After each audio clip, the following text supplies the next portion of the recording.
Guys, luluto naman pala tayo ngayon ng ng tinolang manok. Tamang-tama sa panahon ngayon kasi umuulan. Tara guys, simulan na natin. Ito yung ating luya.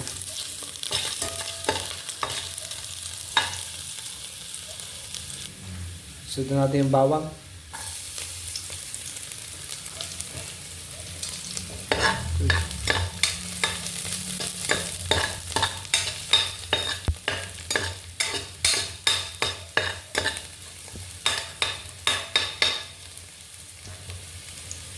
Tignan natin ang sibuyas.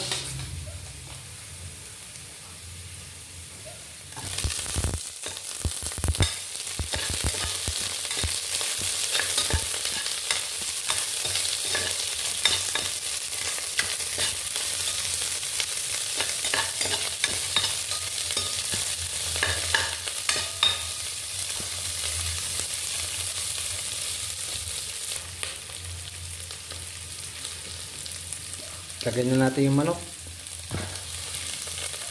Ito nga palang binili ko wing part.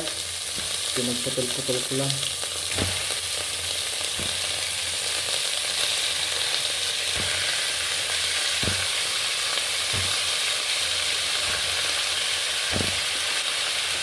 Lagyan na rin natin ng kaunting patis.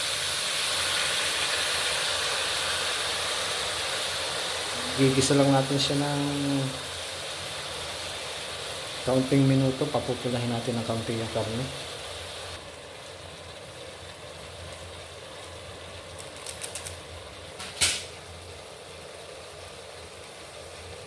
Lagyan na natin siya ng tubig.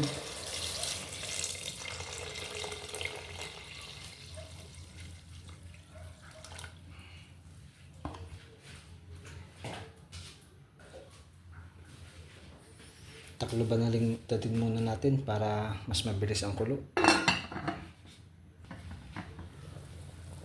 Yan, kulong-kulo na. Pwede na natin ilagay yung sayote natin.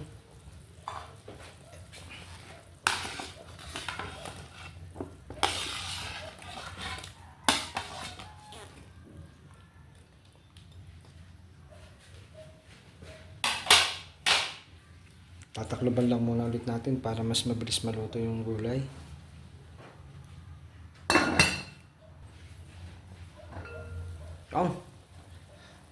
Lagyan na rin natin ng isang chicken cube para mas manood yung sabaw niya. Yung lasa ng sabaw mas manood sa sarap.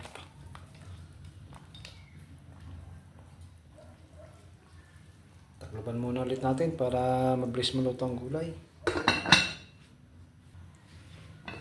Yan, kulong-kulo na.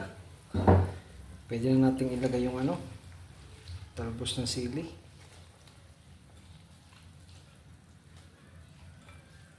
Yan. Lagyan na din natin ng siling green. Tatlo. Takloban lang natin ng kaunting minuto para siya maluto.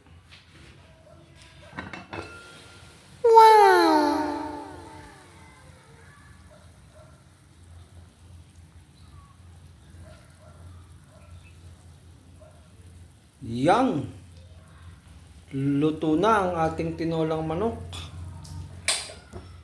Pwede na siyang i-serve.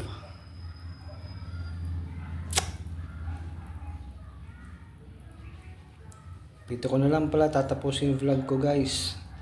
Sa mga susunod na lang na pagluluto ulit. Bye!